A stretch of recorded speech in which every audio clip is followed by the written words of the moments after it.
আসছে। সুপ্রিয় ভাই এবং বোন, আবেগ দিয়ে কোনো কিছু করে যে সে মুসলমান এমনটি না। আবেগ দিয়ে কোনো কিছু করাকে ইসলাম বলে না। আমি আগেই বলছি যে আমার বক্তব্যকে কেন্দ্র করে যেহেতু আপনাদের প্রশ্ন করার সুবিধা থাকছে, সুযোগ থাকছে, এজন্য অবশ্যই আপনারা প্রশ্ন করবেন, এর স্বাধীনতা আপনাদের দিলাম। তবে আপনাদের বলবো, এখনো মিডিলে যে ফাঁকা জায়গা রেখেছেন এই ফাঁকা জায়গা রাখবেন না, একটু এগিয়ে চলে আসুন, আমি বক্তব্য শুরু করব। যে ভাই যারা দাঁড়িয়ে আছেন একটু চলে আসুন এগিয়ে। আবার যাচ্ছেন আপনাদের কাছে? আবার যদি যাই তাহলে উঠছেন না কেন? যে লিল্লাহি তাকবীর, আল্লাহু আকবার সাথে এগিয়ে আসুন ভাই। গেট ছেড়ে দেন, গেট থেকে লোক প্রবেশ করতে পারবে, তাহলে আপনারা এগিয়ে চলে আসুন। কি আপনাদের কাছে আবার যাচ্ছেন না? এই ভাইরা দাঁড়িয়ে যারা আছেন, বাসে উঠে যদি সিট যদি না পায় দৌড়াদৌড়ি হুড়োহুড়ি, বৃদ্ধ বৃদ্ধা থাকলেও কারো যদি মাজার সমস্যাও থাকে, ন্যাংরা কানা খোড়া, তাদেরকেও বসতে আমরা দিই না, আগে সিটটা নেব। সিটকে কেন্দ্র করে কত মারামারি হয়ে যায়। আর আপনাদের জন্য সুব্যবস্থা করা হয়েছে, বসার ব্যবস্থা আছে, আর তারপরে দাঁড়িয়ে থাকবেন কেন? জায়গা থাকবে না তখন দাঁড়াবেন। যে সুপ্রিয় ভাই পিছনে এখনো যারা দাঁড়িয়ে আছেন, গেটে জাম লাগাবেন না, গেটে মানুষকে আসতে দিন এবং আপনারা শান্ত সুষ্ঠুভাবে বসে পড়ুন। আমার বক্তব্য প্রথমত শুনুন, তারপর বক্তব্যকে কেন্দ্র করে আপনারা প্রশ্ন করবেন, এই স্বাধীনতা আপনাদের প্রথমেই আমি দিয়ে দিলাম। তবে কোন 1 ঘন্টা যখন হবে, জি হয়তো কয়েক 5 মিনিট হয়ে গেল, এখন যখন 40 মিনিট যখন হবে তখন আমাকে বলবেন যে ফাইজি সাহেব এবার আমরা প্রশ্ন করব, আমি বক্তব্য স্টপ করে দেব। বিশ্বে মুসলিম বিপন্ন, মুসলিম জাতি বিশ্বে বিপন্ন, তা থেকে উত্তরণের পথ। আজ বিশ্বে মুসলিম জাতি নানা সমস্যায় জর্জরিত, তা থেকে উত্তরণের পথ, মুক্তির উপায়। চায়ের দোকানে নানা জনে নানা কথা বলবে, এটা স্বাভাবিক। চায়ের দোকানে নানা জনে নানা কথা বলবে, এটা স্বাভাবিক। আমরাও অনেক সময় ফতোয়া জিজ্ঞেস করি, যে যারা ফতোয়া জানে না, ইসলাম যারা জানে না তাদের। আজকে আমার আলোচনা ইসলাম বিপন্ন, ইসলাম বিপন্ন। এই ইসলাম বিপন্নের অনেকগুলো কারণ আছে। তার মধ্যে একটা কারণ হচ্ছে আল গুলু ফিদ্দিন, ধর্মের মধ্যে বাড়াবাড়ি। ধর্মের মধ্যে বাড়াবাড়ি, এটা হচ্ছে গুলু ফিদ্দিন। এই জন্য আল্লাহ তাআলা ইহুদি খ্রিস্টানরা যে ধ্বংস হয়ে গেছিল, ইহুদি খ্রিস্টানদেরকে সম্বোধন করে আল্লাহ তাআলা পবিত্র কোরআনে বলছেন, ইয়া আহলাল কিতাবি লা তাগলু ফি দীনিকুম, হি আহলি কিতাব, তোমরা আল্লাহর দ্বীনে বাড়াবাড়ি করো না। আর মুহাম্মদ সাল্লাল্লাহু আলাইহি সাল্লাম বলেছেন, ইয়াকুম আল গুলুয়া ফিদ্দিন, ইয়াকুম আল গুলু ফাইন্নাহু আহলাকা মান কানা ক্বাবলাকুম আল গুলু ফিদ্দিন। মুহাম্মদ সাল্লাল্লাহু আলাইহি সাল্লাম বলছেন, ইয়াকুম আল গুলু, তোমরা বাড়াবাড়ি করা থেকে বিরত থাকো, তোমরা অতিরঞ্জন করো না, তোমরা অতি বাড়াবাড়ি করো না। যদি অতিরঞ্জন করো না, তোমরা অতি বাড়াবাড়ি করো না, ফাইন্নাহু আহলাকা মান কানা ক্বাবলাকুম, তোমাদের পূর্বে যারা ছিল তাদেরকে ধ্বংস করে দিয়েছে আলা গুলু ফিদ্দিন, ধর্মের মধ্যে বাড়াবাড়ি করা। ধর্মের মধ্যে বাড়াবাড়ি করা, এটা হচ্ছে ধ্বংসের অন্যতম একটা কারণ। আল্লাহ তাআলা পবিত্র কোরআনে নিষেধ করেছেন, মুহাম্মদ সাল্লাল্লাহু আলাইহি সাল্লাম তিনি সতর্ক করে দিয়েছেন, সাবধান, তোমাদের পূর্ববর্তী যারা ধ্বংস হয়ে গেছে, যাদের পতন হয়েছিল, তারা ধর্মের মধ্যে বাড়াবাড়ি করে। সহিহ বুখারী, মুসলিম, আবু দাউদ, তিরমিজি, নাসাইতে আনাস রাদিয়াল্লাহু তাআলা আনহু সূত্রে হাদিস বর্ণিত আছে, একজন বৃদ্ধ লোক সোজা হয়ে চলতে পারে না। একজন বৃদ্ধ লোক সোজা হয়ে চলতে পারে না, আর তার ছেলেদের ঘাড়ে হাত রেখে ছেঁচড়াচ্ছে, চলতে পারে না। মুহাম্মদ সাল্লাল্লাহু আলাইহি সাল্লাম বললেন তাকে সাওয়ার করাও। যানবাহন থাকতে এত কষ্ট কেন? আল্লাহ এ কষ্ট তোমার দেখতে চায় না, এ থেকে মুক্ত। সহিহ বুখারী, মুসলিম, আবু দাউদ, তিরমিজি, নাসাই বিভিন্ন হাদিস গ্রন্থে হাদিস আছে। আর কুতুবে সিত্তা, সহিহ বুখারী, মুসলিম সহ আবু দাউদ, তিরমিজি, নাসাই, ইবনে মাজাহ বিভিন্ন হাদিস গ্রন্থে হাদিস রয়েছে উকবা বিন আমির আল জুহানি রাদিয়াল্লাহু তাআলা আনহু সূত্রে, যে তার বোন মানত করেছিল পায়ে হেঁটে কাবা যাবে, পায়ে হেঁটে মক্কা যাবে, ওই ব্যক্তিও মক্কা যাবে, কাবা যাবে পায়ে হেঁটে। এজন্য সে দুই ছেলের ঘাড়ে হাত রেখে ন্যাংড়ে ন্যাংড়ে ছেঁচড়ে আছে, বলছে একে সওয়ার করো, যানবাহনে চাপাও। আর একজন মহিলা, কুতুবে সিত্তার হাদিস, সেই মহিলা নজর মেনেছে, মানত করেছে। মানত যদি কেউ যদি মানে পুণ্যের কাজে, তাহলে মানত পূরণ করা ওয়াজিব। পাপাচারে যদি কেউ যদি মানত যদি না মানে, তাহলে সেই মানতটা পূরণ করা ওয়াজিব। ও হজ, ও কাবা যাবে, মসজিদে হারাম, তো মসজিদে হারামের হজও যেতে পারে, উমরাও যেতে পারে, মসজিদে হারামের জিয়ারত সে করতে পারে। জি, এটা নেকির কাজ, পুণ্যের কাজ। তিনটি মসজিদ নেকির উদ্দেশ্যে সফর করতে হবে, তার মধ্যে একটা হচ্ছে মসজিদে হারাম। তো মসজিদে হারামে যাওয়ার জন্য সে মানত করেছে, বৈধ মানত, সে বৈধ মানত, সে হেঁটে চলেছে, মানত করেছে। মুহাম্মদ সাল্লাল্লাহু আলাইহি সাল্লামকে জিজ্ঞেস করা হলো, মুহাম্মদ সাল্লাল্লাহু আলাইহি সাল্লাম বললেন তাকে যানবাহনে আরোহণ করে যেতে বলো। ওই মহিলাকে এত কষ্ট করে যেতে হবে না, যানবাহনে চেপে যেতে বলো। আর যেহেতু মানত করেছে, তাকে ফিদিয়া দিতে বলো। যানবাহনে চেপে আর ফিদিয়া দিতে বলো। বুখারী মুসলিমের হাদিস, সুপ্রিয় ভ্রাতৃবৃন্দ ও ভগ্নীগণ, সহিহ বুখারী হাদিস নম্বর 1866, সহিহ মুসলিম হাদিস নম্বর 1644। কি করলেন? হেঁটে যাব বলেছিলেন না বলেননি? মানত করেছেন। আল্লাহ রাসূল সাল্লাল্লাহু আলাইহি ওয়াসাল্লাম বলছেন ওই মানতের কাফফারা দিয়ে দিবে, ফিদিয়া দেবে। মানতের কাফফারা দিবে, ফিদিয়া দেবে। মুসনাদ আহমদ 17793, ওয়াল তুহদি বাদানা, একটা উট ফিদিয়া দেবে। ও মানত মেনেছে, একটা উট ফিদিয়া দেবে। অবশ্য অন্যান্য হাদিসের প্রেক্ষাপটে কাফফারার যে নিয়ম, সেই কাফফারার দেবে। সেখানে আপনার ছাগলও দিতে পারে, ক্ষমতা না থাকলে 3 দিন রোজা রাখবে, সুপ্রিয় ভ্রাতৃবৃন্দ, এবং 10 জন মিসকিনকে খাদ্য প্রদান করবে, বস্ত্র প্রদান করবে। আপনার কাফফারার যে নীতি রয়েছে সূরা মাইদা 5 নম্বর সূরার 90 নম্বর আয়াত তাফসীর সহ দ্রষ্টব্য। তো হাদিসে রাসূল সাল্লাল্লাহু আলাইহি সাল্লাম ওই মহিলাকে বললেন, মুসনাদ আহমদের 17793 নম্বর হাদিসে, যে সে যাতে সওয়ার হয়ে যায়, যানবাহনে চেপে যায়, দিয়া মসজিদ হারাম যায়, ওয়াল তুহদি বাদানা, এবং সে যাতে একটা উট ফিদিয়া দিয়ে দেয়, কাফফারা স্বরূপ একটা উট ফিদিয়া দেয়। কেন? আবেগ দিয়ে কোনো কিছু করার নাম ইসলাম নয়। মুহাম্মদ সাল্লাল্লাহু আলাইহি সাল্লাম হুদাইবিয়ার সন্ধির সময় আলী রাদিয়াল্লাহু তাআলা আনহুকে বললেন, আলী লেখো বিসমিল্লাহির রহমানির রহিম। তো সোহেল বিন আমর বলছে, আমরা রহমানকে জানি না, রহমানকে চিনি না, বিসমিল্লাহির রহমানির রহিম এই বাক্যটা সন্ধিপত্রে লেখা যাবে না। কোরআনে বিসমিল্লাহির রহমানির রহিম আছে না নাই?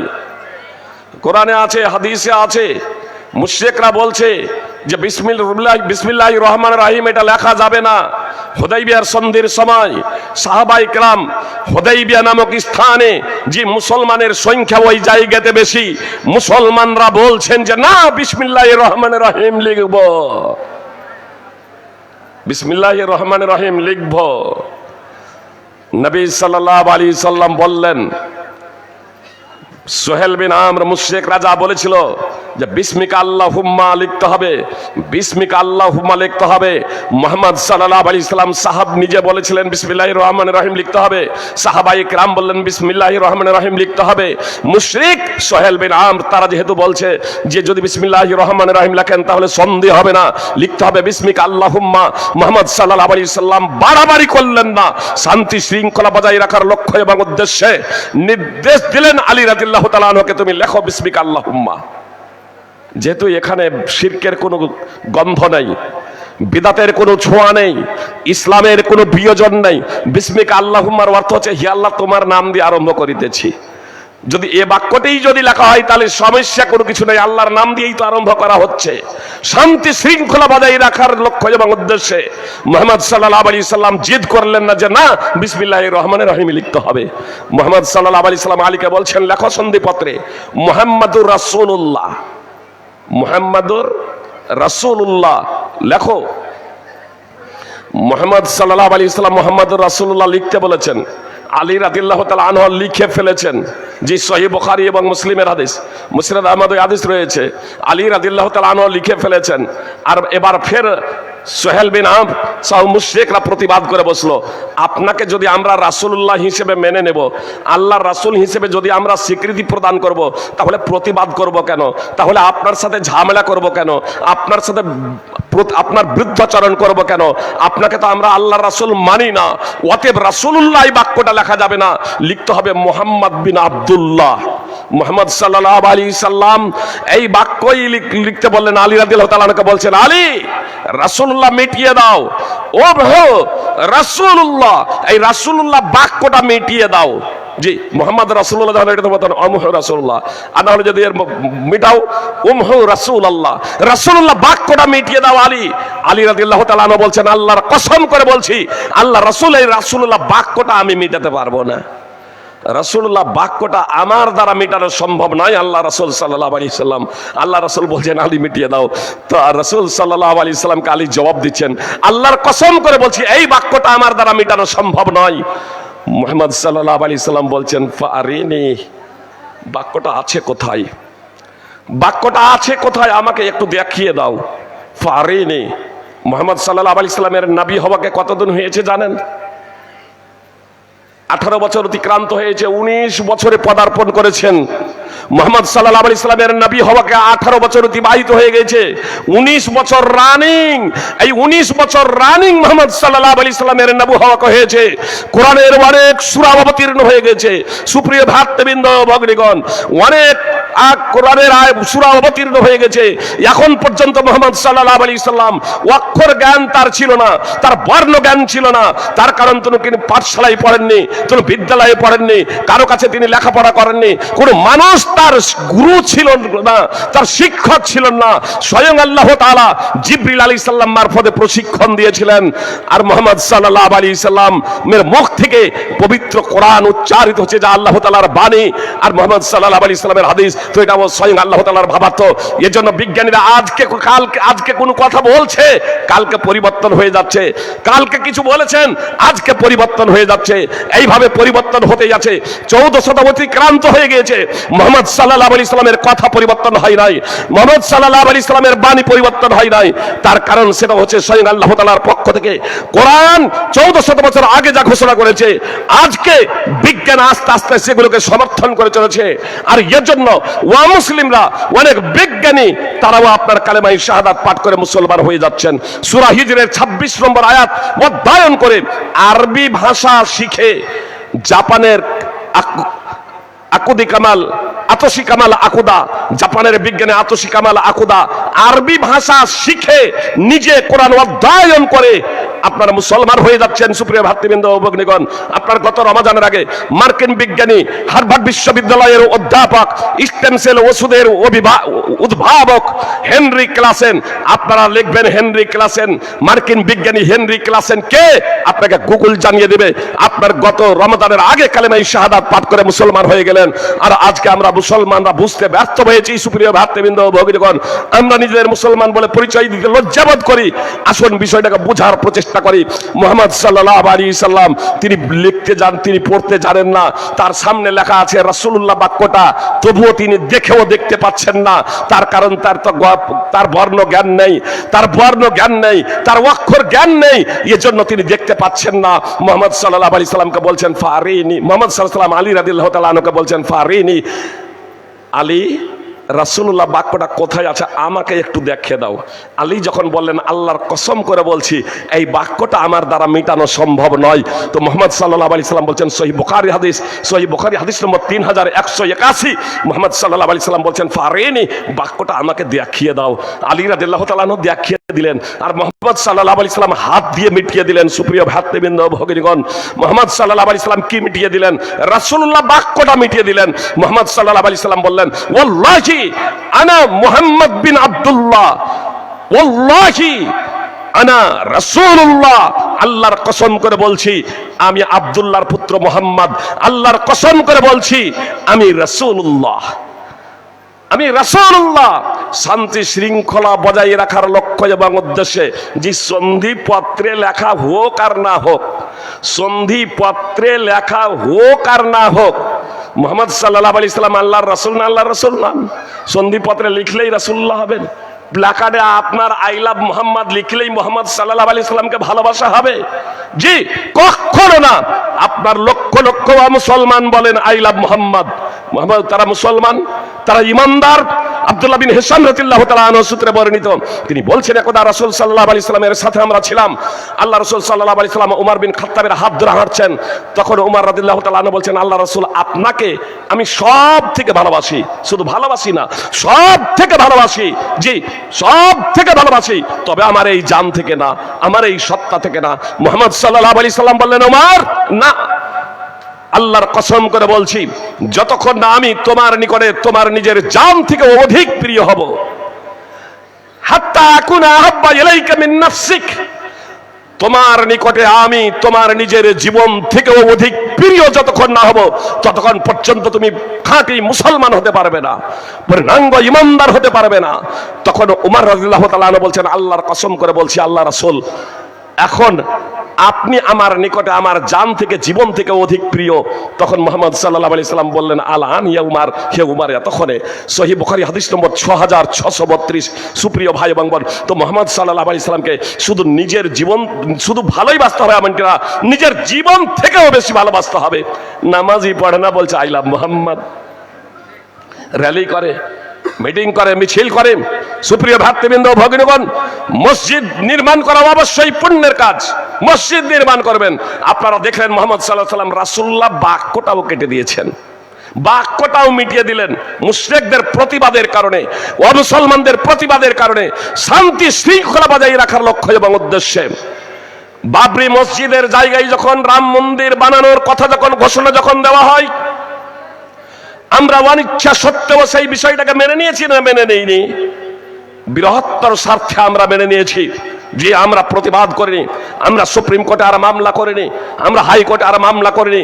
মামলা করলাম না কেন? আমরা প্রতিবাদ করলাম না কেন? সুপ্রিয় ভাই এবং বোন, ওলামায়ে কেরাম বুঝেছেন শান্তি শৃঙ্খলা, যে একটা মসজিদকে নিয়ে যদি সার্বিকভাবে যুগ যুগ ধরে যদি রাজনীতি চলে, মানুষ যদি খুনোখুনি হয়, রক্তপাত হয়, তাহলে এ প্রয়োজন নেই। অবশ্যই ইসলামকে বিসর্জন দিতে হবে এমনটি না, ইসলামকে রক্ষার জন্য আমাকে আপনাকে সার্বিকভাবে আপনার শেষ রক্ত বিন্দু পর্যন্ত সংগ্রাম করে যাবে। মসজিদের প্রয়োজন আছে, হাজারো মসজিদ নির্মাণ করুন, কোনো সমস্যা নাই, কিন্তু বাবরি মসজিদ নাম দেওয়ার কি প্রয়োজন আপনার? তো আবেগ নিয়ে ছিনিম খেলা ছাড়া কোনো কিছু নাই। জি কথা খুব মনোযোগ দিয়ে শুনবেন।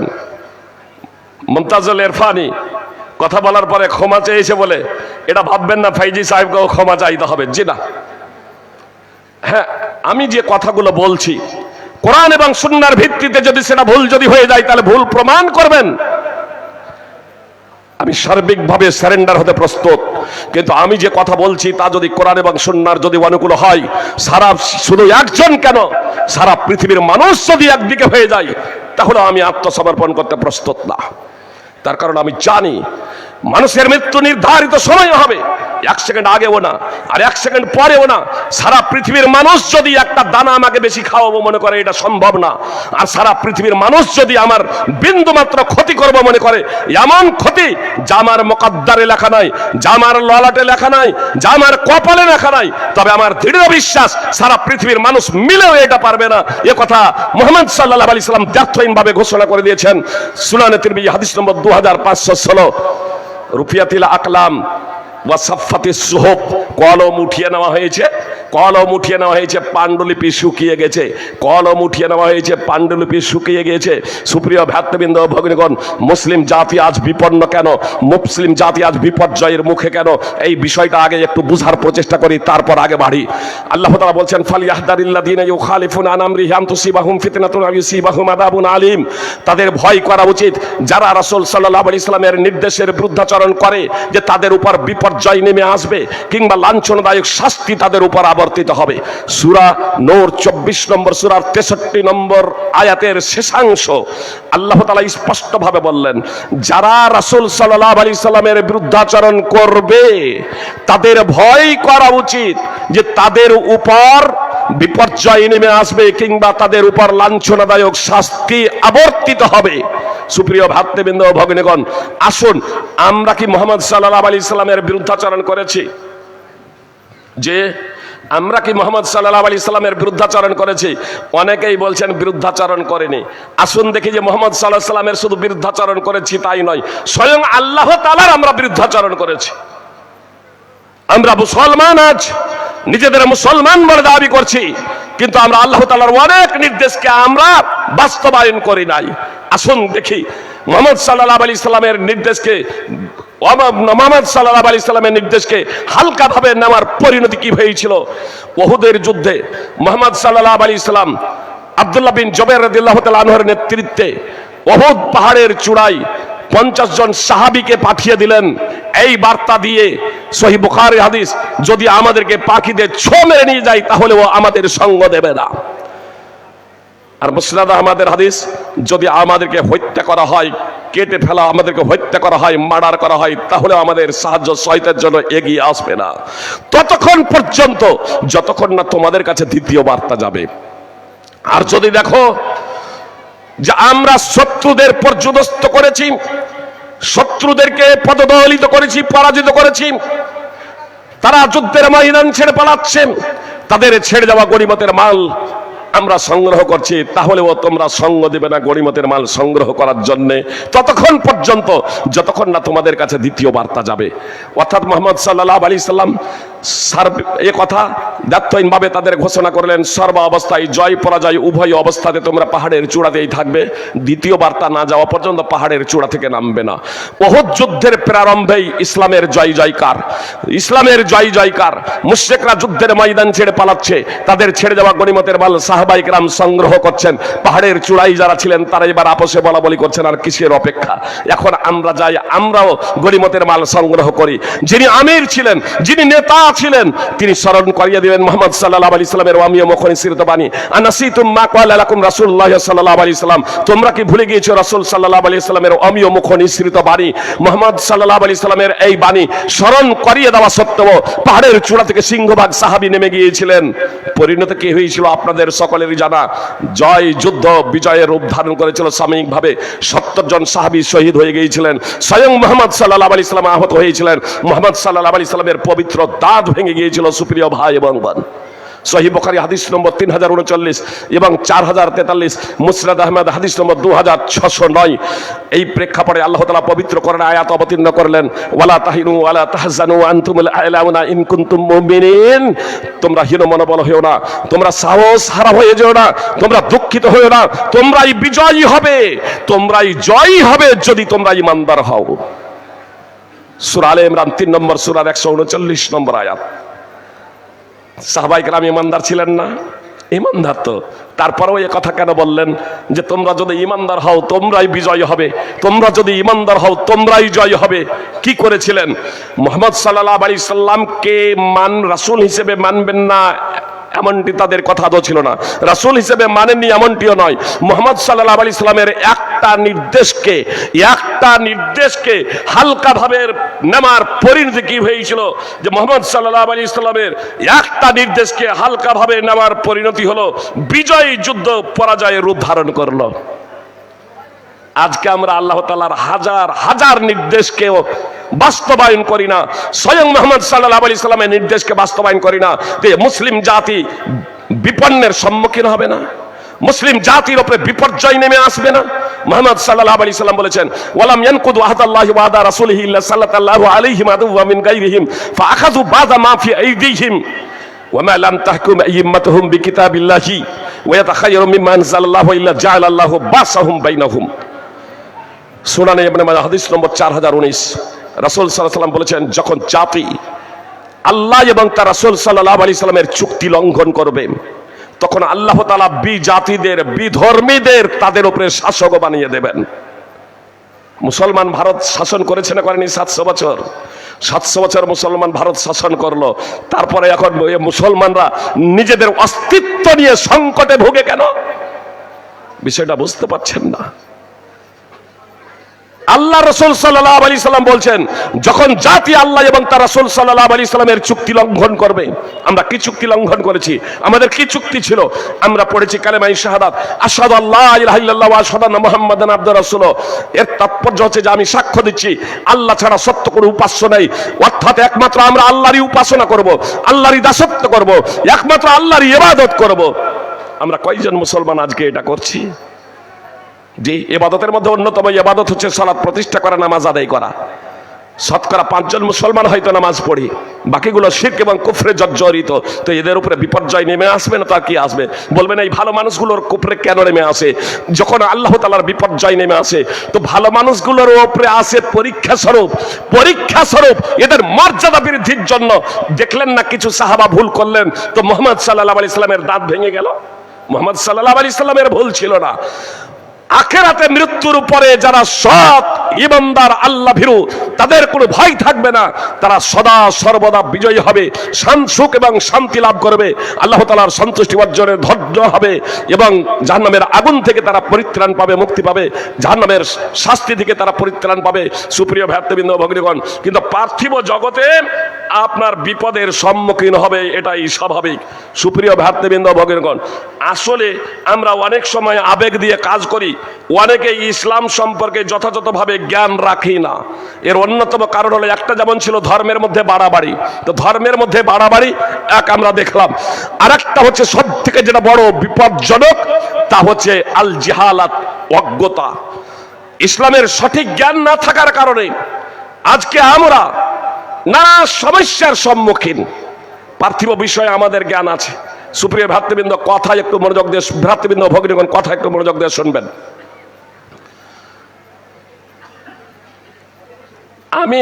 আমার কোনো গুরু নেই, আমার কোনো শিক্ষক নেই। আমি ডাক্তারি লাইনে পড়াশোনা করেছি, কিন্তু কোনো শিক্ষক ছাড়াই, কোনো গুরু ছাড়াই। মাধ্যমিক পর্যন্ত পড়ার পরে যেহেতু বাংলা পড়তে শিখে নিয়েছি, ইংরেজি মোটামুটি জানি, আর ডাক্তারি বইগুলো, চিকিৎসার বইগুলো পড়াশোনা করে এখন চিকিৎসা করতে শুরু করে দিয়েছি। আর আমার ঘরে দরজায় ওপরে সাইনবোর্ড টাঙিয়ে দিয়েছি MBBS MD। প্রচার করছি আমি একজন সার্জন। যারা জানেন আমার কাছে কেউ সার্জারি করবেন, যে ও নিজেও জানে, আপনি যারা জানেন তারা তো করবে না, ও নিজেও জানে যে ও ডুপ্লিকেট এবং ধোঁকাবাজ, ওর দ্বারা এটা সম্ভব না। এজন্য যখন এই আপনার পশ্চিমবাংলায় যখন ধরপাকড় শুরু হয়েছিল না, আমিও কিছু দেখেছি, একজনকে দেখেছিলাম, ওর দেখছি তোর লেখা ছিল, আপনার অবশ্য বোর্ড একবারে পাকা করে না, দেওয়ালে লেখা ছিল, ওই ধরপাকড়ের সময় আপনার ও মিটিয়ে দিয়েছে। আপনার অনেকগুলো আপনার ডুপ্লিকেট ধরা পড়েছিল। সুপ্রিয় ভ্রাতৃবৃন্দ ও ভগ্নীগণ, আপনার ডাক্তার যতই অভিজ্ঞ হোক না কেন, একজন কক ডাক্তারের কাছে আমরা সার্জারি করি না, একজন কসাইয়ের কাছে আমরা সার্জারি করি না, একজন ভালো সার্জনের কাছে, দক্ষ অভিজ্ঞ ডাক্তার যিনি MBBS MD এই ধরনের দক্ষ ডাক্তার সার্জনের কাছে আমরা সার্জারি করে থাকি। সুপ্রিয় ভ্রাতৃবৃন্দ ভগ্নীগণ, কিন্তু দুনিয়ার বিষয়ে, পার্থিব বিষয়ে মনে করুন পবিত্র কোরআন এবং সুন্নাহকে আমরা আমাদের মাতৃভাষায় পড়লাম, মানে গুরু ছাড়া, গুরু ছাড়া কেউ যদি পড়ে, তাহলে এই গুরু ছাড়া পড়লে সে কি আলেম হবে? কখনো আলেম হবে না, ইয়ে হবে জাহেল, ইয়ে হবে জাহেল। মুহাম্মদ সাল্লাল্লাহু আলাইহি সাল্লাম বলেছেন, ইন্নামাল ইলমু বিত্তাআল্লুম, সিলসিলা সাহিহা হাদিস নম্বর 342। জ্ঞান অর্জন হবে অধ্যয়নের দ্বারা, গুরুর কাছে, শিক্ষকের কাছে শিখতে হবে। এই যে মাদ্রাসা, আলহামদুলিল্লাহ আমরা আপনাদের এই সোলেডাঙ্গারি, আমি কিন্তু ছাত্র, এখনো ছাত্র শেষ হয়ে গেছি এমনটি না, মানে সোলেডাঙ্গা থেকে এখন আমি চলে গিয়েছি এবং অন্যান্য মাদ্রাসা থেকেও আমি পড়া শেষ করেছি, কিন্তু ইসলামের এখনো আমি একজন ছাত্র। আর আমি দৃঢ় প্রতিজ্ঞাবদ্ধ, যতদিন বাঁচবো, যতদিন অধ্যয়ন করতে পারবো, ততদিনই আমি ছাত্র। সুপ্রিয় ভ্রাতৃবৃন্দ ভগ্নীগণ, তাহলে আগে আমি গুরুর কাছে পড়েছি, গুরুর কাছে। আজকেও যে ছেলেগুলোকে পাগড়ি প্রদান করা হলো, এরা গুরুর কাছে পড়েছে। অবশ্য যে ছেলেগুলো আপনার হাফেজ হয়েছে, তাদের কাছে আমার বিনীত অনুরোধ, এখন তোমরা জাহেল, যারা জেনারেল শিক্ষিত, এরা তো জাহেল। এই দৃষ্টিকোণ থেকে কোরআন এবং হাদিসের আলোকে এই বলবেন না ফের মূর্খ বলছে, এটা বলবেন না, মানে আলেমের বিপরীতে আমি কথাটা বলছি। আলেম হলো নবী এবং রাসূলদের উত্তরাধিকারী, আলেম হলো নবী এবং রাসূলদের উত্তরাধিকারী। আর এটা শিখতে হয়, এটা জানতে হয়। মুহাম্মদ সাল্লাল্লাহু আলাইহি সাল্লাম নিজেও জানতেন না। 40 বছর বয়স হয়ে গেছে, ঈমান কি জানতেন না, গ্রন্থ কি জানতেন না। আল্লাহ তাআলা ওহী মারফতে জানিয়েছেন। আল্লাহ নিজেই বলছেন, মা কুনতা তাদরি মাল কিতাবু আলাল ঈমান। মুহাম্মদ সাল্লাল্লাহু আলাইহি সাল্লাম তুমি ঈমান কি এবং কিতাব কি জানতে না।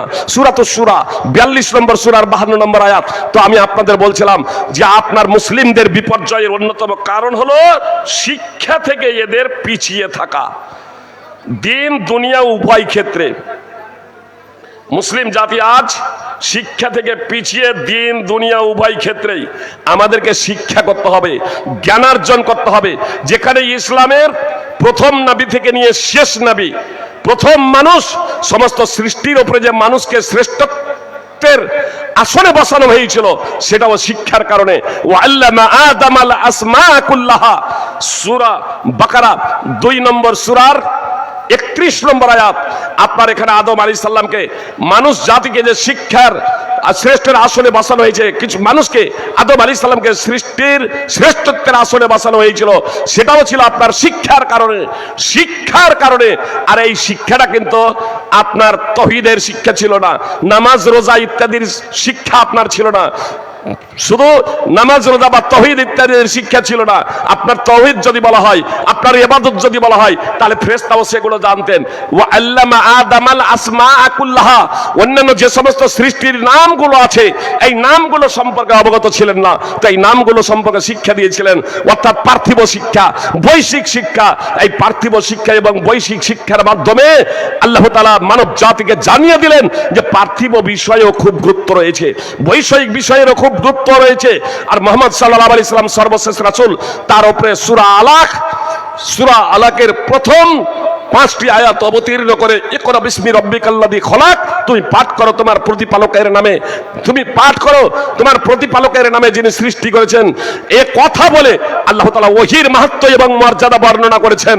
সুপ্রিয় ভাতৃবৃন্দ, এই দুই শিক্ষা আমাদের অন্তরে থাকতেই হবে সুপ্রিয় ভাই এবং বোন। যতক্ষণ পর্যন্ত এই দুই শিক্ষা আমরা কোরআন এবং সুন্নাহকে মাতৃভাষায় যতক্ষণ পর্যন্ত হৃদয়ঙ্গম করতে না শিখবো, যতক্ষণ পর্যন্ত কোরআন এবং সুন্নাহকে হৃদয়ঙ্গম করতে না শুরু করব, যতক্ষণ পর্যন্ত কোরআন এবং সুন্নাহকে আমাদের ভাষায় আমরা বুঝতে না শিখব, যতক্ষণ পর্যন্ত কোরআন এবং হাদিস শিখে তা নিয়ে আমরা চিন্তা ভাবনা না করব, ততক্ষণ পর্যন্ত এ জাতির উন্নতি সাধন সম্ভব নয়, বিপর্যয়ের বুকে থাকবে, এটা স্বাভাবিক। তার কারণ এদের সঠিক জ্ঞান নেই। একটা উদাহরণ দিই তাহলে বুঝতে সুবিধা হবে আপনাদের সুপ্রিয় ভাই এবং বোন। মুহাম্মদ সাল্লাল্লাহু আলাইহি সাল্লাম যেহেতু কোরআন সম্পর্কে বেশি জ্ঞান রাখতেন, আল্লাহ সম্পর্কে সবথেকে বেশি জ্ঞান রাখতেন, আল্লাহর পরিচয় সম্পর্কে সবথেকে বেশি জ্ঞান রাখতেন, জান্নাত স্বচক্ষে দর্শন করেছিলেন, জাহান্নাম স্বচক্ষে দর্শন করেছিলেন, এর জন্য তিনি কত ইবাদত করতেন জানেন? মুগিরা বিন শুবা এবং আয়েশা রাদিয়াল্লাহু তাআলা আনহা সূত্রে বুখারী মুসলিমেই তো হাদিস বর্ণিত আছে যে এত দীর্ঘ সময় ধরে দাঁড়িয়ে ইবাদত করতেন আল্লাহ রাসূল সাল্লাল্লাহু আলাইহি সাল্লাম, এত দীর্ঘ সময় ধরে তাহাজ্জুদের নামাজ আদায় করতেন। মুগিরার বর্ণনা রয়েছে হাত্তা তাওয়াররামাত কাদামা, মুহাম্মদ সাল্লাল্লাহু আলাইহি সাল্লামের পা দুখানা ফুলে যেত। আর আয়েশা রাদিয়াল্লাহু তাআলা আনহার বর্ণনা রয়েছে হাত্তা তাতাফাত্তারা কাদামা, মুহাম্মদ সাল্লাল্লাহু আলাইহি সাল্লামের পা দুখানা ফেটে যেত। জিজ্ঞেস করা হলে যে আপনার আগের পরের সব গুনাহ মাফ, সূরা ফাত 48 নম্বর সূরার 2 নম্বর আয়াতে আল্লাহ তাআলা মুহাম্মদ সাল্লাল্লাহু আলাইহি সাল্লামের সব গুনাহ আগের পরের মাফ করে দিয়েছেন। জিজ্ঞেস করা হলো আপনার আগের পরের সব গুনাহ মাফ, এমনটি করেন কেন, অর্থাৎ এত কষ্ট করেন কেন?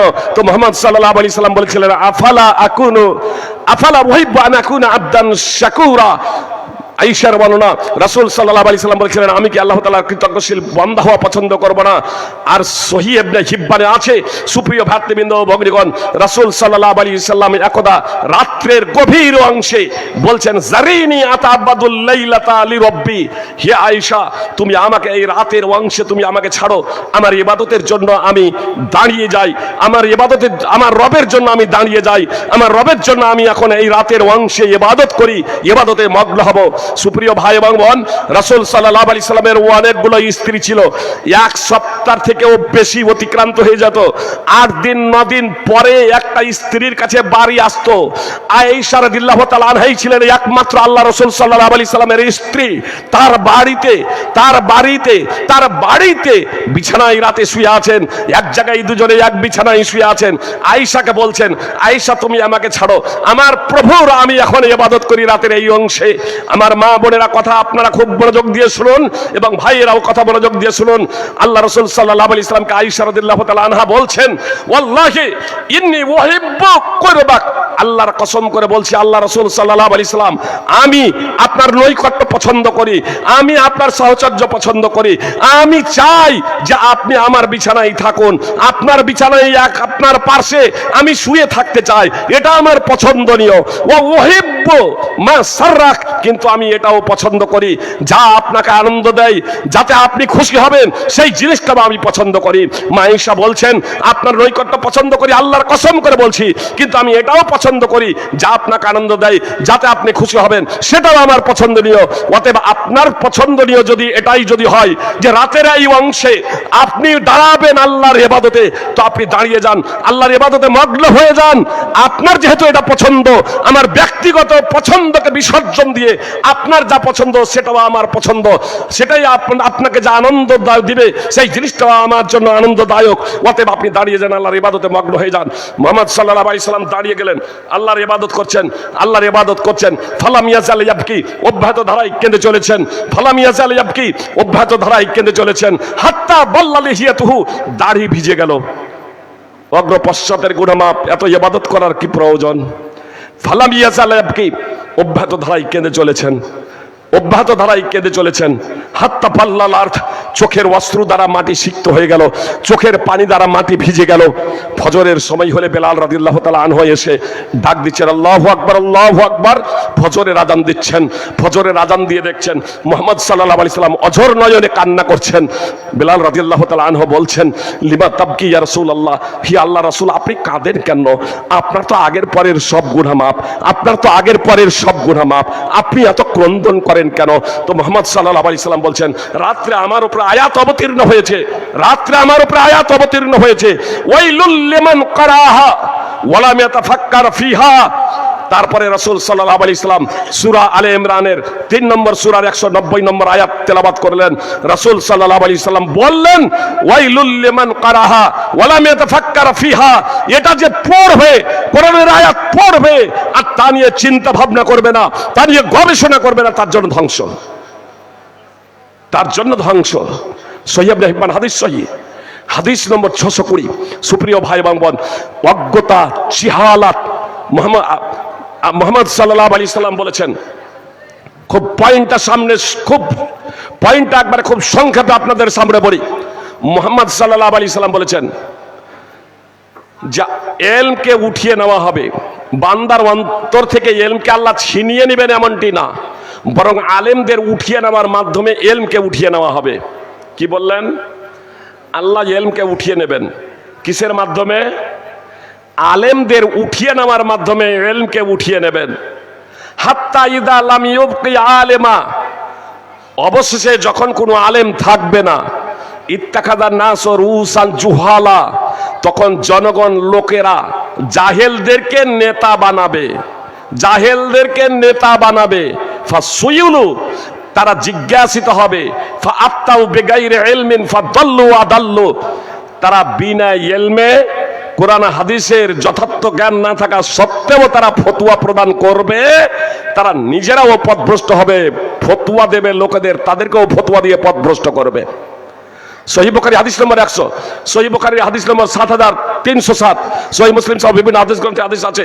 সুপ্রিয় ভাতৃবৃন্দ ভগ্নীগণ, বলবেন যে ফাইজি সাহেব বিষয়টা আমাদের বুঝে এলো না। আগে একটা সোলেডাঙ্গা মাদ্রাসা ছিল, আজকে অনেকগুলো মাদ্রাসা হয়েছে। সোলেডাঙ্গা মাদ্রাসা সব থেকে পুরাতন মাদ্রাসা, আমার জানা মতো এলাকায় সোলেডাঙ্গা মাদ্রাসা সব থেকে পুরাতন মাদ্রাসা। এখন অনেকগুলো মাদ্রাসা হয়েছে, আগে একটা দুটো আলেম ছিল, এখন শত শত আলেম হয়েছে। তাহলে কি এই সবগুলো আলেম একদিনই মরে যাবে না কি ব্যাপার? আগে কম বক্তা ছিল, আর এখন তো হাজার হাজার বক্তা। তো ইসলাম উঠে যাবে কেমনে? ইলম উঠে যাবে কেমনে? এলম উঠে যাবে কেমনে? আসুন এই বিষয়টাকে বোঝার প্রচেষ্টা করি। জিয়াদ বিন লাবিদ সূত্রে বর্ণিত, রাসূল সাল্লাল্লাহু আলাইহি সাল্লাম বলেছেন, জিয়াদ বিন লাবিদ সূত্রে বর্ণিত, রাসূল সাল্লাল্লাহু আলাইহি সাল্লাম একদা কিছু বিষয়ের বর্ণনা করলেন, তারপরে বললেন এই বিষয়টা হচ্ছে সেই সময়ের যখন ইলমকে উঠিয়ে নেওয়া হবে, জ্ঞানকে উঠিয়ে নেওয়া হবে, ওহীর জ্ঞান, কোরআন এবং সুন্নাহর জ্ঞানকে যখন উঠিয়ে নেওয়া হবে। এটা এক বক্তব্যের মধ্যে এলানটা করে দেন, পয়সা দিয়েছে ওটা।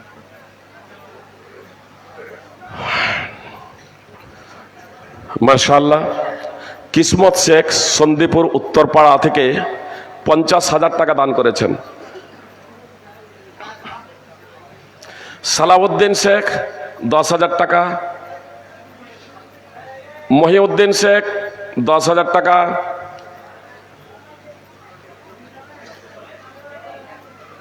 বহরমপুর থেকে, জি বহরমপুর হসপিটাল থেকে, জি মহিউদ্দিন শেখ 10,000 টাকা বহরমপুর হসপিটাল থেকে।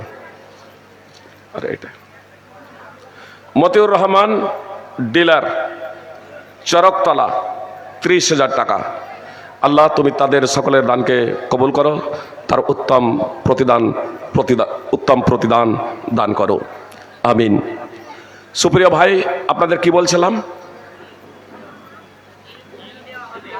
এলমকে উঠিয়ে নেবে। জিয়াদ বিন লাবিদ বলছেন, আল্লাহ রসুল সাল্লাল্লাহু আলাইহি ওয়াসাল্লাম কথা বলছেন, কিছু বিষয়ের আলোচনা করলেন, তারপরে বলছেন যে এলমকে উঠিয়ে নেওয়া হবে, কোরআন এবং সুন্নাহর জ্ঞানকে উঠিয়ে নেওয়া হবে। তো জিয়াদ বিন লাবিদ বলছেন, আল্লাহ রসুল জ্ঞানকে কিভাবে উঠিয়ে নেওয়া হবে? আমরা কোরআন পড়ছি, আমরা আমাদের ছেলে মেয়েদেরকে কোরআন পড়াচ্ছি, তারা আবার তাদের ছেলে মেয়েদেরকে কোরআন পড়াবে, তা কিয়ামত পর্যন্ত চলতে থাকবে। মানে তিনি বলতে চাইলেন এখন সংখ্যা তো কম, আস্তে আস্তে কোরআনের পাঠকের সংখ্যা তো আরো বেশি হয়ে যাবে, তো এলম কিভাবে উঠে যাবে? বুঝতে পেরেছেন? তো এলম কিভাবে উঠে যাবে? তো মুহাম্মদ সাল্লাল্লাহু আলাইহি সাল্লাম বললেন, জিয়াদ তোমার মা তোমার জন্য বিলাপ করুক, তোমার মা তোমার জন্য ক্রন্দন করুক, আমি তো তোমাকে মদিনার একজন বুদ্ধিজীবী ভেবেছিলাম। আওয়ালাইসা হাযিহিল ইয়াহুদ ওয়ান নাসারা ইয়াকরাউনা আত-তাওরাত ওয়াল ইনজিল লা ইয়ামালুনা বিশাইইম মিম্মা ফীহিমা। এই ইহুদি এবং খ্রিস্টান তারা কি তাওরাত এবং ইনজিল পড়ে না? এই ইহুদি খ্রিস্টানও তো তাওরাত ইনজিল পড়ে, কিন্তু তাওরাত ইনজিলে যা আছে সেই অনুযায়ী তারা আমল করে না। সুনানে ইবনে মাজাহ হাদিস নম্বর 4048, মুসনাদ আহমদে হাদিস রয়েছে, হাদিস সহিহ। সুপ্রিয় ভাতৃবৃন্দ ও ভগ্নীগণ, তাহলে কোরআন এবং সুন্নাহর তো জ্ঞান অর্জন করবে, তথ্য এবং ডিগ্রি জানবে, তো তথ্য এবং ডিগ্রি জানাটা অর্জন করাটা যথেষ্ট নয়। আলেম প্রকৃত তাকেই বলা হবে যে কোরআন এবং সুন্নাহ ওস্তাদের মাধ্যমে শিখবে, আর যেমন যেমন শিখবে তেমন তেমন তা বাস্তবায়ন করবে। যেমন যেমন শিখবে তেমন তেমন তা বাস্তবায়ন করবে।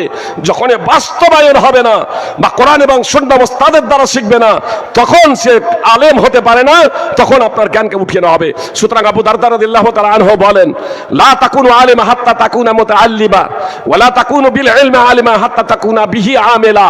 তুমি ততক্ষণ পর্যন্ত বিদ্বান হতে পারো না, আলেম হতে পারো না, যতক্ষণ না তুমি শিষ্য হবে, ছাত্র হবে, আর ততক্ষণ পর্যন্ত তুমি বিদ্যার বিদ্বান হতে পারো না, জ্ঞানের জ্ঞানী হতে পারো না, যতক্ষণ না তুমি সেই জ্ঞান অনুযায়ী তুমি আমল করবে। সুনানে দারমি হাদিস নম্বর 301।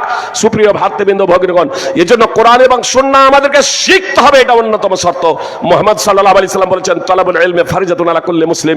প্রত্যেক মুসলিমের জন্য জ্ঞান অর্জন করা অপরিহার্য কর্তব্য। আপনাকে ওই বাবরি মসজিদ, যে বাবরি মসজিদ নাম দেওয়া হয়েছে, তার জন্য আপনার মসজিদ তৈরির জন্য যদি আপনি দান করতে যান আর ভাবেন সোলেডাঙ্গায় যদি মসজিদ নির্মাণ করা হয় কম নেকি হবে, বাবরি মসজিদ নির্মাণ করলে সেখানে বেশি নেকি পাওয়া যাবে, তাহলে জানবেন এটা বেদাত, এটা পাপ হবে, এটা নেকি না। সুপ্রিয় ভাই এবং বোন, আপনার মুহাম্মদ সাল্লাল্লাহু আলাইহি সাল্লাম কি বললেন? তালাবুল ইলমি ফারিজাতুন আলা কুল্লি মুসলিম। প্রত্যেক মুসলিমের জন্য জ্ঞান অর্জন করা অপরিহার্য কর্তব্য। সহিহুল জামি হাদিস নম্বর 3913-14। সুপ্রিয় ভাই এবং বোন, আপনাদের একবার স্পষ্টভাবে বলছি, আপনি আপনার ছেলেকে ডাক্তার করেন, ইঞ্জিনিয়ার করেন, ব্যারিস্টার করেন, আইপিএস করেন, আইএস করেন, আপনার আর কিছু করেন, কিন্তু আগে প্রকৃত শিক্ষাটা তাকে দেন। ইসলামের যে মৌলিক শিক্ষা, এই শিক্ষা প্রত্যেক ছেলে মেয়েকে শিখতেই হবে, কম্পালসারি। আলহামদুলিল্লাহ, বর্তমান মাদ্রাসা কমিটি এবং শিক্ষক মহাশয়রা তারা অক্লান্ত পরিশ্রমের মাধ্যমে সিলেবাস নতুন ভাবে সাজিয়েছেন। কোরআন এবং সুন্নাহর সাথে সাথে কিছু ইংরেজি এবং মাতৃভাষা সেখানে যোগ করেছেন, যার মাধ্যমে কোরআন এবং সুন্নাহকে যথার্থভাবে উপলব্ধি করতে, হৃদয়ঙ্গম করতে আমার আপনার ছেলেরা সক্ষম হবে ইনশাআল্লাহ। এজন্য আমাদের সার্বিক সাহায্য সহযোগিতা একান্ত কাম্য, সার্বিক সহযোগিতা একান্ত কাম্য। সুপ্রিয় ভাতৃবৃন্দ, ভগিনীগণ, আমি আপনাদের বলছিলাম যে আমাদের উপরে বিপর্যয় নেমে আসার কারণ কি। বিপর্যয় নেমে আসার অবশ্য বিষয়টা ঘড়ি দিকে খালি করিনি, যদিও হয়েছে অনেক ভাবছি টাইম দেবো, কিন্তু কিভাবে পাস হয়ে যাচ্ছে। সুপ্রিয় ভাতৃবৃন্দ, ভগিনীগণ, বক্তা চলেছে নাকি? সুপ্রিয় ভাই এবং বোন, আপনাদের প্রশ্ন করার অবশ্যই আমি সময় দেব, আমার বক্তব্যকে কেন্দ্র করে করবেন। আর মোটামুটি 10 মিনিট আমি অন্তত বক্তব্য রাখি দিয়ে প্রশ্ন করবেন। টাইম আছে তো? 10 মিনিট, অন্তত 10 মিনিট আপনাদের সামনে বক্তব্য রাখি, কথায় একটু মনোযোগ দিয়ে শুনবেন। সুপ্রিয় ভাতৃবৃন্দ, ভগিনীগণ, আমি বলছিলাম যে অজ্ঞতা এটা হচ্ছে জাতির বিপর্যয়ের অন্যতম কারণ হচ্ছে একটা অজ্ঞতা। এই অজ্ঞতা আমাদেরকে দূর করতেই হবে। কোরআন এবং সুন্নাহর মৌলিক জ্ঞান আমাকে শিখতেই হবে। যে কোরআন এবং সুন্নাহর মৌলিক জ্ঞান শিখুন, তারপর আপনি যোগ্য আলেম হন, অথবা আপনি যোগ্য ডাক্তার হন, আপনি যোগ্য একজন আইপিএস হন, আপনি যোগ্য একজন দেশের সেবক হন, আপনি একজন যোগ্য ব্যবসায়ী হন, যে আপনি প্রতিষ্ঠিত একজন ব্যবসায়ী হন, আপনি একজন প্রতিষ্ঠিত সৎ একজন ইঞ্জিনিয়ার হন, আপনি একজন নেতা হন, জাতির নেতা। সুপ্রিয় ভাতৃবৃন্দ, কিন্তু সঠিক জ্ঞান আগে আপনাকে অর্জন করতে হবে। সঠিক জ্ঞান না থাকার কারণে কিছু মানুষ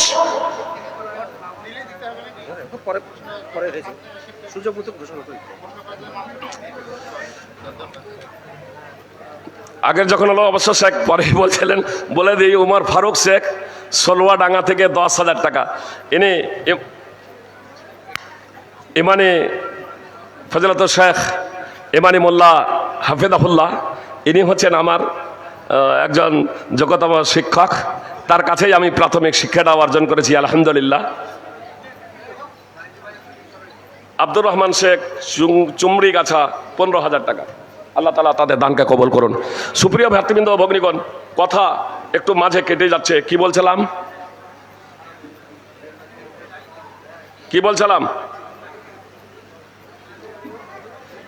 জ্ঞান, সঠিক জ্ঞান অর্জন করতে হবে। আমাদের সঠিক জ্ঞান না থাকার কারণে, সঠিক জ্ঞান, ইসলামের মৌলিক জ্ঞানটা না থাকার কারণে আমরা কিভাবে বিভ্রান্ত হয়ে যাই, একটা উদাহরণ দিয়ে আপনাদের বুঝতে সুবিধা হবে। কিছু ব্যক্তি বলে জিহাদ ফরজ।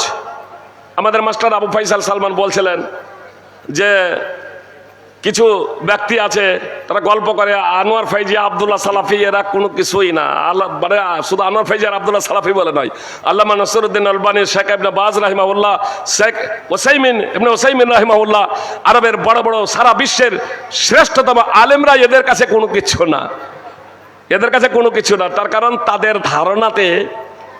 তাদের ধারণাটা দেখুন। বলছে আল্লাহ তাআলা বলেছেন, ইয়া আইয়ুহাল্লাযীনা আমানু কুতিবা আলাইকুমুস সিয়াম। কুতিবা শব্দ ব্যবহার করেছে। হে আল্লাহ বলছেন, হে ইমানদারেরা, তোমাদের উপরে রোজা ফরজ করা হয়েছে। তখন মুসলমানেরা রোজা রাখে। কুতিবা শব্দ মানে ফরজ করা হয়েছে। তো আল্লাহ তাআলা বলেছেন, কুতিবা আলাইকুমুল কিতাল, তোমাদের উপরে কেতাল, জিহাদ, হত্যাকে ফরজ করা হয়েছে, সশস্ত্র সংঘর্ষকে ফরজ করা হয়েছে। তারাই অনুবাদ করে কেতালকে, যুদ্ধকে ফরজ করা হয়েছে। বলছে দেখেন, ফাইজি সাহেব, আব্দুল্লাহ সালাফি, আল্লামা নসরুদ্দিন আলবানী, ইবনে ওসাইমিন, এরা আমাদের ভারতবর্ষে বলছে যে জিহাদ করতে হবে না, সশস্ত্র জিহাদ করতে হবে না। বাংলাদেশের সরকারের বিরুদ্ধে সশস্ত্র জিহাদ করতে হবে না। জি, আরবের সরকারের বিরুদ্ধে সশস্ত্র জিহাদ করতে হবে না। এরা সশস্ত্র জিহাদের বিপক্ষে। বলছে জিহাদটাও তো ফরজ। এখানেও কুতিবা, ওখানেও কুতিবা শব্দ। ইয়ার যেহেতু বিদ্যার দৌড় ওই ডিকশনারি পর্যন্ত, বুঝতে পেরেছেন? এর বিদ্যার দৌড়, কথাই আছে অল্প বিদ্যা ভয়ঙ্কর। এর বিদ্যার দৌড় যেহেতু ডিকশনারি অভিধান পর্যন্ত, ওই জন্য ও অতটুকুই দেখেছে। সুপ্রিয় ভাই এবং বোন, আপনাদের বলি, আজকে আপনারা রোজা ছিলেন, ফরজ রোজা আজকে ছিলেন? আপনারা আজকে ফরজ রোজা ছিলেন না। কেন ছিলেন? আল্লাহ যে রোজাকে ফরজ করা হয়েছে, বলবেন তার একটা প্রেক্ষাপট আছে, তার একটা ব্যাকগ্রাউন্ড আছে। অবশ্যই রোজা ফরজ, অবশ্যই জিহাদ ফরজ, যুদ্ধ ফরজ, তার কোনো ব্যাকগ্রাউন্ড নেই। তার কোনো প্রেক্ষাপট নেই। এ অজ্ঞ এবং জাহেলরা জানে না, জনগণকে বিভ্রান্ত করে অজ্ঞতার কারণে। এক কিংবা তারা হচ্ছে নিরেট মূর্খ, তারা হচ্ছে নিরেট মূর্খ, ধোঁকাবাজ, প্রতারক। শুধু নিরেট মূর্খই নয়, প্রতারক। অর্থ উপার্জন হচ্ছে তাদের মূল লক্ষ্য এবং উদ্দেশ্য।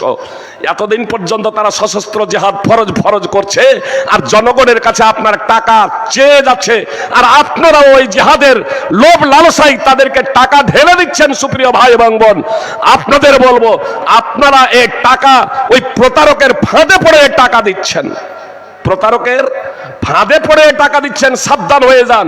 আমি বলবো প্রতারক এজন্যই বলছি, আল্লাহ তো কোরআনে বলেছেন, ইয়া আইয়ুহাল্লাযীনা আমানু কুতিবা আলাইকুমুল কিসাস ফিল কাতলা। কিসাস তোমাদের উপরে ফরজ করা যায় হে ইমানদারেরা। সূরা বাকরা 2 নম্বর সূরার 178 নম্বর আয়াত।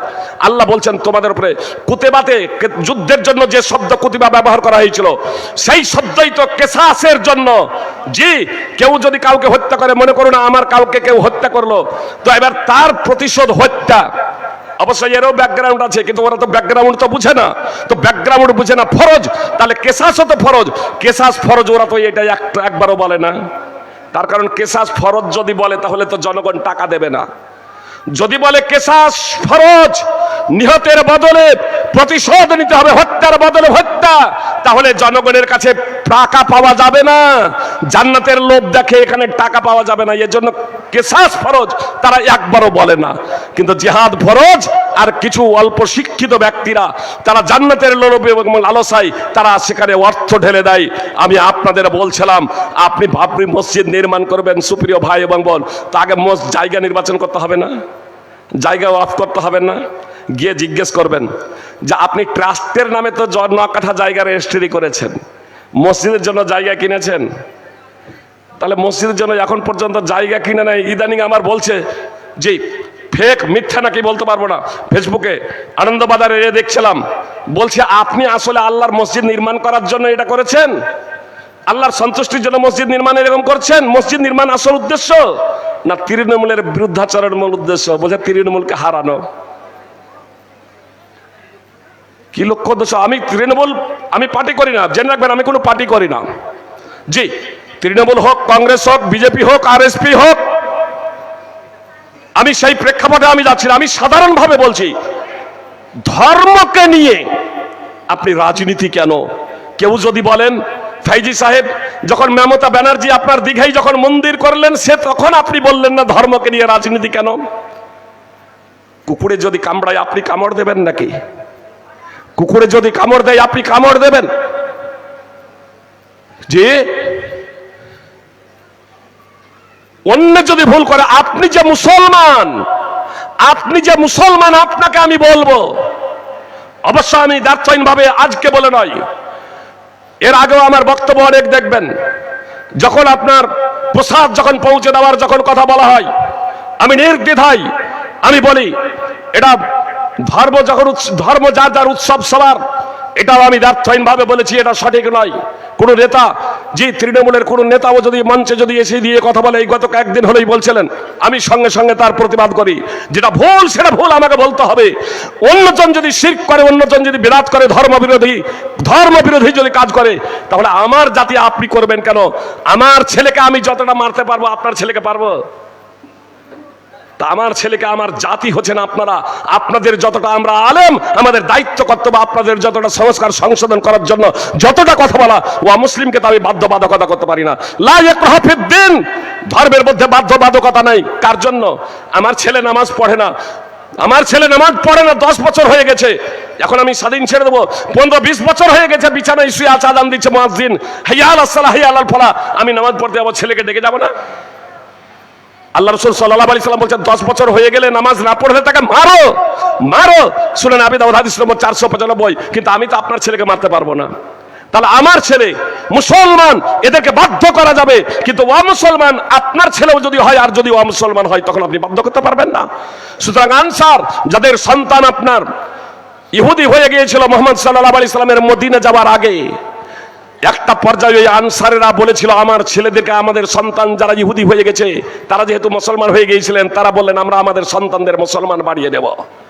এই প্রেক্ষাপটে আল্লাহ তাআলা পবিত্র কোরআনে আয়াত অবতীর্ণ করেছেন, লা ইকরাহা ফিদ্দিন, ধর্মের মধ্যে বাধ্যবাধকতা নেই, অর্থাৎ বলপূর্বক কাউকে মুসলমান বানানো যাবে না। যেহেতু ওই আনসাররা খ্রিস্টান থাকা অবস্থায় তাদের ছেলেরা ইহুদি হয়েছিল আর তারা মুসলমান হয়েছে, কিন্তু তার ছেলেরা ইহুদি, ওই জন্য ইহুদিদেরকে বলপূর্বক মুসলমান বানানো যাবে না, অমুসলিমকে মুসলমান বানানো যাবে না। কিন্তু আপনার ছেলে যখন, আপনার সন্তান, আপনার ছেলে যখন মুসলমান, আপনি মুসলমান, আপনার ছেলে মুসলমান, আপনার ছেলেকে প্রহার করতে হবে নামাজ না পড়ার জন্য। ইসলামটাকে বুঝতে হবে সুপ্রিয় ভাতৃবৃন্দ ভগিনীগণ। আল্লাহ তাআলা বলছেন, আল্লাহ তাআলা স্পষ্টভাবে বলছেন, তোমাদেরকে তোমাদের জীবন এবং সম্পদের ব্যাপারে পরীক্ষা করা হবে। তোমাদেরকে তোমাদের জীবন এবং সম্পদের ব্যাপারে পরীক্ষা করা হবে। তোমাদেরকে তোমাদের জীবন এবং সম্পদের ব্যাপারে অবশ্যই পরীক্ষা করা হবে। আল্লাহ তাআলা বলছেন, লাতুবলাবুন্না ফি আমওয়ালিকুম ওয়া আনফুসিকুম ওয়া লাতাসমাউন্না মিনাল্লাযীনা উতুল কিতাবা মিন ক্বাবলিকুম ওয়া মিনাল্লাযীনা আশরাকু আদান কাসীরা ওয়া ইন তাসবিরু ওয়া তাত্তাকু ফাইন্না যালিকা মিন আযমিল উমুর। অবশ্যই তোমাদেরকে পরীক্ষিত হতে হবে, অবশ্যই তোমাদেরকে পরীক্ষা করা হবে তোমাদের ধন সম্পদ এবং তোমাদের জীবনের ব্যাপারে। এবং তোমরা অবশ্যই তোমাদের পূর্বে যাদের কিতাব দেওয়া হয়েছিল অর্থাৎ ইহুদি ও খ্রিস্টান এবং যারা মুশরিক, তাদের কাছ থেকে অনেক কষ্টদায়ক কথা শুনবে। তো যখন অনেক কষ্টদায়ক কথা শুনবে, যখন অনেক বিপদ আপদে আবর্তিত হবে, নিমজ্জিত হবে, ইহুদি খ্রিস্টান মুশরিকদের কাছ থেকে ও মুসলমানদের কাছ থেকে অনেক কষ্টদায়ক কথা শুনবে, কি করবেন? অনেকেই আছে ইটের জবাব পাথরে দেব, কিন্তু আপনি মুসলমান, আপনি যদি মুসলমান হন সুপ্রিয় ভাই এবং বোন, কথা খুব মনোযোগ দিয়ে শুনুন। আল্লাহ তাআলা স্পষ্টভাবে বলছেন, ওয়াইন তাসবিরু ওয়া তাত্তাকু, ওয়াইন তাসবিরু ওয়া তাত্তাকু, যদি তোমরা ধৈর্য ধারণ করো এবং তাকওয়া অবলম্বন করো, আল্লাহ ভীতি অর্জন করো, ফাইন্না যালিকা মিন আযমিল উমুর, তাহলে এটা হবে দৃঢ় সংকল্পের কাজ। সুপ্রিয় ভাতৃবৃন্দ ভগ্নীগণ, যদি ধৈর্য ধারণ করা হয় এবং তাকওয়া অবলম্বন করা হয়, তাহলে কি হবে? আল্লাহ তাআলা স্পষ্টভাবে বলছেন, ওয়াইন তাসবিরু ওয়া তাত্তাকু, ওয়াইন তাসবিরু ওয়া তাত্তাকু লা ইয়াদুররুকুম কাইদুহুম শাইয়্যা ইন্নাল্লাহা বিমা ইয়ামালুনা মুহিত। যদি তোমরা ধৈর্য ধারণ করো এবং তাকওয়া অবলম্বন করো, তাকওয়া বলতে আল্লাহ তাআলার বিধিনিষেধকে সাধ্যমতো মেনে চলা, এক কথায় পবিত্র কোরআন এবং সুন্নাহকে সাধ্যমতো মেনে চলা, আল্লাহ যা আদেশ করেছেন তার বাস্তবায়ন, আর যা থেকে নিষেধ করেছেন তা থেকে বিরত হয়ে যাওয়া। তো আল্লাহ বলছেন, তোমরা যদি ওই সময় যখন অনেক কষ্টদায়ক কথা শুনবে, যখন অনেক পরীক্ষার সম্মুখীন হয়ে যাবে, অনেক কষ্টদায়ক কথা শুনবে, তখন তোমরা যদি ধৈর্য ধারণ করো এবং আল্লাহ তাআলার ভয় ভীতি তোমাদের অন্তরে অর্জন করো, লা ইয়াদুররুকুম কাইদুহুম শাইয়্যা, তো ষড়যন্ত্রকারীদের ষড়যন্ত্র তোমাদের কোনো ক্ষতি করতে পারবে না, ষড়যন্ত্রকারীদের ষড়যন্ত্র তোমাদের কোনো ক্ষতি করতে পারবে না। ইন্নাল্লাহা বিমা ইয়ামালুনা মুহিত, নিশ্চয় আল্লাহ তাআলা তারা যা করে তা পরিবেষ্টনকারী। সূরা আলে ইমরান 3 নম্বর সূরার 120 নম্বর আয়াত। এর আগে যে আয়াতটি তেলাওয়াত করলাম সেই আয়াতটি সূরা আলে ইমরানের 3 নম্বর সূরার 186 নম্বর আয়াত। সুপ্রিয় ভাই এবং বোন, যদি আমরা আল্লাহ তাআলার তাকওয়া অবলম্বন করি, তাহলে অবশ্যই আল্লাহ তাআলা আমাদেরকে বিজয় দান করবেন। শত্রুদের শত্রুতা, বিরুদ্ধাচরণকারীদের বিরুদ্ধাচরণ, ষড়যন্ত্রকারীদের ষড়যন্ত্র আপনার কোনো ক্ষতি করতে পারবে না। এটা আমার কথা নয়, স্বয়ং মহান আল্লাহ তাআলা পবিত্র কোরআনে রাত্তাইনভাবে ঘোষণা করেছেন। জি, আপনি রাষ্ট্র ক্ষমতা চান, আপনি রাষ্ট্র ক্ষমতা চান, যোগ্যতা অর্জন করুন। মাথা গণনার ভিত্তিতে নয়, নবী রাসূল যেভাবে করেছেন, যোগ্যতা অর্জন করুন। আপনাকে ক্ষমতা দেওয়ার জন্য আল্লাহ তাআলা অঙ্গীকার করেছেন। সূরা নূর 24 নম্বর সূরার 55 নম্বর আয়াত, তাফসীর সহ দ্রষ্টব্য। সুপ্রিয় ভাই এবং বোন, আমরা যেদিন যোগ্যতা অর্জন করেছিলাম, কোরআন এবং সুন্নাহর পথে জীবন যাপন করেছিলাম, সেই দিন আমাদের দিকে কেউ উংলি উঠাতে পারেনি, উংলি উঠাতে পারেনি। আমরা একের পরে এক দেশ জয় করে চলে গেছি, ইসলামের পতাকা উড়িয়েছি, ইসলামের পতাকা উড়িয়েছি। অন্যান্যরা তারাই আমাদেরকে আহ্বান জানিয়েছে, আমরা জুলম নির্যাতনের শিকার, আমাদেরকে ন্যায় এবং ইনসাফ দিন, আপনারা শাসন ক্ষমতা প্রতিষ্ঠা করুন। সুপ্রিয় ভাই এবং বোন, ইসলাম তরবারির দ্বারা প্রসার লাভ করে নাই। ইসলাম আদর্শ ব্যবহার, ইসলামের বাস্তবতা সত্যতার মাধ্যমে ইসলাম প্রসার লাভ করেছিল। আজকে মুসলমানরা আমরা পবিত্র কোরআন এবং সুন্নাহকে ছেড়ে দিয়েছি, আর পবিত্র কোরআন এবং সুন্নাহকে ছেড়ে দেওয়ার কারণে আজকে আমাদের এই করুণ অবস্থা। মুহাম্মদ সাল্লাল্লাহু আলাইহি সাল্লাম বলেছেন, যখন জাতি আল্লাহ এবং তার রাসূলের চুক্তি লঙ্ঘন করবে, তখন বিজাতি বেধর্মীদের তাদের উপরে শাসক বানিয়ে দিবেন। আজকে বেধর্মী আমাদের উপরে শাসক, তারা তাদের সহায় সম্পদ নিয়ে যাবে, মুসলমানদের কিছু সম্পদ তারা নিয়ে নেবে, ছিনিয়ে নেবে। সুপ্রিয় ভাই এবং বোন, অক্ষরে অক্ষরে মুহাম্মদ সাল্লাল্লাহু আলাইহি সাল্লামের 1400 বছর পূর্বের ভবিষ্যৎবাণী আজকে আপনি মিলিয়ে নিন যে কিভাবে আমাদের সম্পদকে ছিনিয়ে নেওয়ার পাইতারা চলছে। সুপ্রিয় ভাই এবং বোন, মুহাম্মদ সাল্লাল্লাহু আলাইহি সাল্লাম বললেন, ওয়ামা লাম তাহকুম আইম্মাতুহুম বিকিতাবিল্লাহি ওয়া ইয়াতাখায়্যারু মিম্মা আনজালাল্লাহু ইল্লা জাআলাল্লাহু বাসাহুম বাইনাহুম। আর যখন ইসলামী বিচারকগণ, আলেম ওলামা, ধর্মীয় পণ্ডিতগণ যখন আল্লাহর কিতাব অনুযায়ী ফাইসালা করবে না, আল্লাহ যা অবতীর্ণ করেছেন তা গ্রহণ করবে না, কোরআন এবং সুন্নাহ অনুযায়ী চলবে না, কোরআন সুন্নাহ অনুযায়ী চলার জন্য জনগণকে সার্বিকভাবে নির্দেশ দেবে না, তখন আল্লাহ তাআলা তাদের মধ্যে ঝগড়া বাঁধিয়ে দেবেন, আল্লাহ তাআলা তখন তাদের মধ্যে বিবাদ বাঁধিয়ে দেবেন। সুনানে ইবনে মাজাহ হাদিস নম্বর 4019। আজকে দেখছেন না কিভাবে ঝগড়া চলছে মুসলিম দেশে। বাংলাদেশে ক্ষমতায় কে আছে? মুসলমান। সংখ্যাগুরুকে মুসলমান ক্ষমতাতে গেলেই শান্তিতে থাকবেন? কখনো না। বাংলাদেশ তার উদাহরণ। সুপ্রিয় ভাই এবং বোন, শান্তি যদি পেতে হয় তাহলে ইসলামকে শিখে তার বাস্তবায়ন আমাদের করতে হবে। কথা আগে বাড়াচ্ছি না, যেহেতু না হলে সময় পাবো না। আমার বক্তব্যকে কেন্দ্র করে প্রশ্ন করবেন। আরো অনেক কথা ছিল বলার, কিন্তু যেহেতু সময় এর দিকে লক্ষ্য রেখে আরো বড় বড় অনেক আলেম আছেন, তাদের বক্তব্য আপনারা শুনবেন।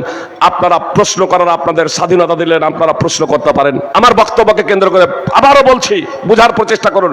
আপাতত এই মুহূর্তে আমাকে জোহরের নামাজ 4 রাকাত না 3 রাকাত এই প্রশ্ন করবেন না।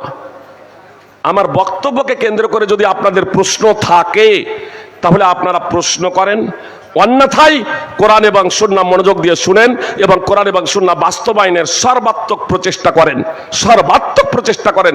ইনশাআল্লাহ আমাদের উপরে শান্তি নেমে আসবে।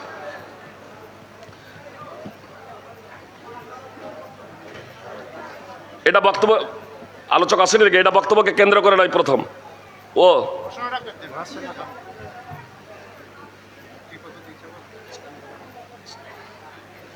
কি লিখেছেন? 5 কাঠা। ও এখানে দান করেছেন। ও আজিজুল মোল্লার বোন মৃত শাহিদা বিবির নামে 5 কাঠা জমি লক্ষ্মীজোলার মাঠে এই মাদ্রাসার নামে দান করছেন। আল্লাহ তুমি তার দানকে কবুল করে নাও। আল্লাহুম্মা সাল্লি আলা আলিহি। মাদ্রাসার শিক্ষক শেখ ইমানি মোল্লা সাহেব ডিসেম্বর মাসের পূর্ণ বেতন মাদ্রাসায় দান করেছেন। আলহামদুলিল্লাহ। আমার শিক্ষক মহাশয় একটু আগেই যিনি এসেছিলেন, বললাম যে ইমানি মোল্লা সাহেব, যে যারা গ্রামে চিনছেন, অত্যন্ত সৎ, আল্লাহ ভীরু। আল্লাহ তাআলা তাকে যতদিন বাঁচবেন দ্বীন ইসলামের খিদমত করার এবং সুস্থ থাকার তৌফিক দান করেন। আল্লাহ তাআলা তার এই মহৎ দানকে বর্ধিত আকারে কবুল করেন, আমিন। বেনামে এক ডাক্তার সাহেব সলুয়াডাঙ্গা গ্রামের বাসিন্দা জালসা উপলক্ষে 7-12-25-এ 30,000 টাকা দিয়েছিলেন, আর আজকে 30,000 টাকা, মোট 60,000 টাকা। আল্লাহুম্মা সাল্লি আলা আলে ফুলান। আল্লাহ তাআলা তার দানকে কবুল করুন, আমিন। মাস্টার মৃত রফাতুল্লাহ মোল্লা, ছেলে আতাউর রহমান মোল্লা বাবা মায়ের নামে 15,000 টাকা দান করেছেন। আল্লাহ তাআলা তার দানকে কবুল করুন, আলহামদুলিল্লাহ। সুপ্রিয় ভাই এবং বোন, বাবা মা যদি বেঁচেও থাকে, পয়েন্টটা জেনে রাখুন, বাবা মা যদি বেঁচেও থাকে, বাবা মায়ের নামে দান করুন, দাদা দাদির নামে দান করুন। জি, কেন? এই 15,000 টাকা যে দান করলেন, নিজের নামে দান করলেও 15,000 টাকার নেকি পাতেন, আর যে বাবা মায়ের নামে দান করেছে তারাও নেকি পাবেন, ইনিও নেকি পাবেন, একটা নেকি কম হবে না, ইনার নেকি থেকে কমানো হবে না। বুখারী মুসলিম সহ বিভিন্ন হাদিস গ্রন্থে হাদিস আছে, সুনানে ইবনে মাজাতে হাদিস আছে। এক ব্যক্তি এসে আল্লাহ রাসূল সাল্লাল্লাহু আলাইহি সাল্লামকে বলল, আমার মা মারা গেছে, আল্লাহ রাসূল আমি যদি তার জন্য দান করি তাহলে সে কি নেকি পাবে? বলছে হ্যাঁ পাবে। আল্লাহ রাসূল সাল্লাল্লাহু আলাইহি সাল্লাম বলছে তুমিও পাবে, সেও পাবে, তুমিও পাবে। বুখারী এবং মুসলিমের বর্ণনা। নেকি থেকে কমানো হবে না, নেকি থেকে কমানো হবে না। দান যদি করা হয় নিজের নামে তো শুধু নিজে পাওয়া যাবে। স্ত্রী যদি দান করে, স্ত্রী যদি দান করেন স্বামীর টাকা বাবা মায়ের নামে, বাবা মাও পাবে। স্বামী শুনলো যে আমার স্ত্রী মাদ্রাসায় টাকা দান করে দিয়েছে, স্বামীর রেগে গেল না, সম্পদটা স্বামীর কিন্তু স্ত্রী দান করেছে, ক্ষতি সাধনের লক্ষ্য উদ্দেশ্য নয়, স্বামীর সম্পদ থেকে কিছু দান করেছে, আর স্বামী শোনার পরে সন্তুষ্ট হয়ে গেছে, তো স্ত্রীও পাবে, স্বামীও নাকি পাবে, তার বাবা মাও নাকি পাবে, ছেলেকে দিয়ে পাঠিয়েছে তো ছেলেও নাকি পাবে। কারো নাকি একটা নেকি কারো কমানো হবে না। আম্বিয়া শেখ তার মা মিলে, আম্বিয়া শেখ ও তার মা 11,500 টাকা দান করেছে না, আল্লাহ তুমি সেই দানকে কবুল করে নাও। কাবির খান মোহাম্মদপুর থেকে 10,000 টাকা দান করেছেন, আল্লাহ তাআলা তার দানকে কবুল করো। আকরাম শেখ চরকতলা 10,000 টাকা দান করেছেন, আল্লাহ তার দানকে কবুল করো। ভাটা সন্দীপুর JBF 01 ভাটা সন্দীপুর মৃত ইহিয়া হোসেন নামে এক গাড়ি ইট দান করেছেন, আল্লাহ তার দানকে কবুল করুন, আমিন। হাবিব আলী চুমড়িগাছা 5,000 টাকা দান করেছেন, মৃত রবিউল হান্নান বেগুনবাড়ি থেকে 5,000 টাকা দান করেছেন, আল্লাহ তাআলা তাদের দানকে কবুল করুন। মোহাম্মদ নুর ইসলাম ফার্ম 5,000 টাকা দান করেছেন, আল্লাহ তাআলা তার দানকে কবুল করুন। জি সুপ্রিয় ভাই এবং বোন, আমি আপনাদেরকে বলছিলাম যে আমার ভাই কণ্ঠস্বর খুব সুন্দর, কোরআনের হাফেজ আব্দুর রহমান আদিল, আপনি চলে আসুন। চলে আসছেন নাকি?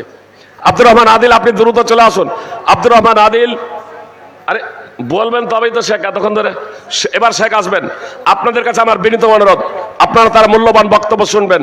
দেশে ফারেক হয়েছেন, দেশে আলেম হয়েছেন, হাফেজ হয়েছেন, মদিনা ইউনিভার্সিটি বিশ্বের অন্যতম ইসলামিক শিক্ষা প্রতিষ্ঠান, সেখান থেকে মাস্টার ডিগ্রি অর্জন করেছেন, আলহামদুলিল্লাহ। তার মূল্যবান বক্তব্য তার সুমধুর কণ্ঠে আপনারা শুনবেন, এই আবেদন আমি করছি। আপনারা কেউ যদি প্রশ্ন করেননি, আমি বক্তব্য এখানেই শেষ করে দিচ্ছি। সোলুয়াডাঙ্গা ড্রাইভার অ্যাসোসিয়েশন থেকে 45,000 টাকা দান করেছেন, বিশেষভাবে দুয়ার রাস্তাঘাটে বিপদ আপদ থেকে রক্ষার জন্য।